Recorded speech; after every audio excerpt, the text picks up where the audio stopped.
মুরগি কত বড় ক্ষতিটা আজকে করলো আমার কবুতরে, রক্তের বন্যায় ভেসে যাইতেছে।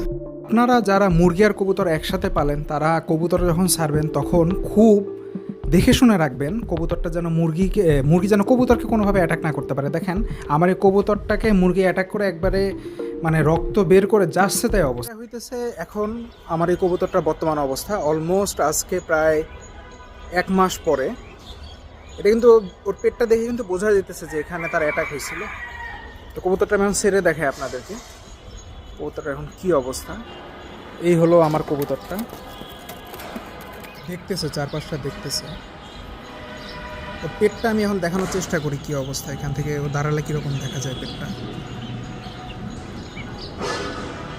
একদমই রিকভার করছে বলবো না, তবে অনেক বেশি 90% রিকভার করে ফেলছে।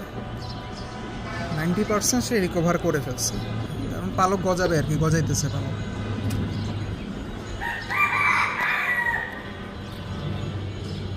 তার নিচের যে পালক ওগুলা গজাইতেছে। তো আলহামদুলিল্লাহ অনেক ভালো আছে, এখন সে রিকভার করে ফেলছে। তো আমি আপনাদেরকে বলবো যে কবুতর আর মুরগি যারা ছেড়ে পালেন তারা এইভাবে ছেড়ে পাইলেন না কবুতর, মানে একসাথে কবুতর আর মুরগি ছেড়ে পাইলেন না, তাহলে দেখা যাবে যে মুরগি কবুতরকে অ্যাটাক করবেই, এটাই নিয়ম।